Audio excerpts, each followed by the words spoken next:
This table lays out a straightforward scenario, a $100,000 investment split between two major exchange-traded funds. On top, QQQI, on the bottom, SCHD. Based on current numbers, QQQI pays out over $14,200 a year.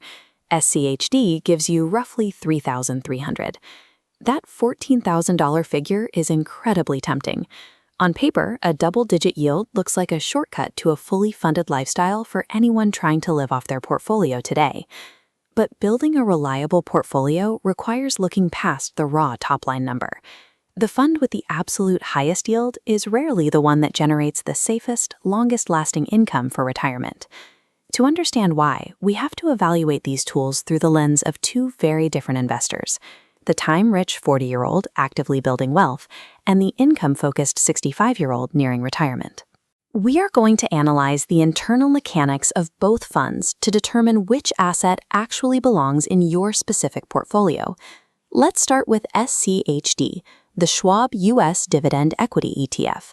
Its portfolio consists of established cash-generating businesses in sectors like industrials, healthcare, and consumer staples. These are mature, predictable companies. Its yield generally hovers in the 3 to 4% range. That money is directly funded by actual corporate profits, passing straight from the company's balance sheet into your brokerage account. This chart tracks those payouts over 20 years, illustrating the dividend snowball effect.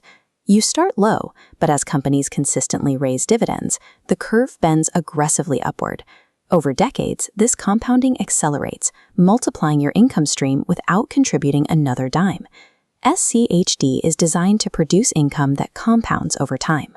By raising payouts consistently for decades, these companies provide a growing stream of cash that protects your purchasing power from the rising cost of living. QQQI operates on an entirely different set of rules. Its underlying foundation tracks the NASDAQ 100. It holds the massive tech giants driving modern market growth: Apple, Microsoft, Nvidia, Amazon, and Meta. This flowchart, Anatomy of a Covered Call, shows how QQQI works. The fund owns tech stocks but sells call options against them. This caps upside, slicing off future rallies. In exchange, the fund collects premiums, funneling that cash to you as massive 14% monthly distributions. So QQQI is essentially a mathematical trade-off. You are intentionally sacrificing the future, compounding upside of the tech sector to manufacture heavy cash flow in the present day. But that trade-off has a hidden cost. When the tech sector trades flat and option premiums dry up, QQQI still has to meet its 14% distribution goal. This stacked bar chart, the return of capital waterfall, shows how they do it using Form 19A disclosures. When zero actual investment income is generated, the fund simply hands your own principal back to maintain the yield. This is classified as return of capital. Returning your own money has strict mathematical consequences. First, it slowly erodes the net asset value of a fund. You are draining the pool of capital that generates your future returns. Second, every dollar returned to you artificially lowers your official purchase price, or cost basis, on paper. Ultimately, this creates a deferred tax trap. If you ever decide to sell your shares down the road, you will owe capital gains taxes on a much wider, artificially inflated spread. If a fund's asset value is bleeding to sustain its payout and its total return lags behind the broader tech market, a double-digit yield is just an expensive illusion. Let's put this into a real-world stress test. Picture a severe market correction where the tech sector drops 40 to 50%. QQQI takes a massive hit because its underlying tech assets are crushed. But because its recovery upside is capped by the covered calls, it will struggle immensely to climb out of that hole. SCHD's share price will also drop in a crash.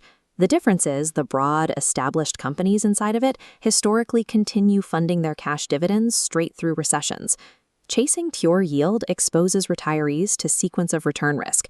You end up accepting extreme portfolio volatility for a false sense of short-term income security.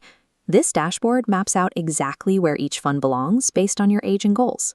If you're a 35 to 50-year-old wealth builder, your greatest asset is time. SCHD should be your core foundational engine. QQQI should be restricted to a tiny satellite position. Do not trade away 20 years of compound tech growth just to maximize a fully taxable yield this year. If you are 55 to 70 and nearing retirement, you can justify a higher allocation to QQQI. If the raw monthly cash flow prevents you from panic selling during a crash, it serves a purpose.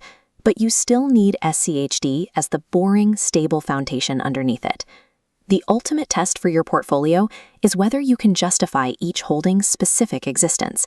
If you hold both of these funds but can't state exactly why you own each one, the real risk is a gap in your strategy that no individual fund can fix.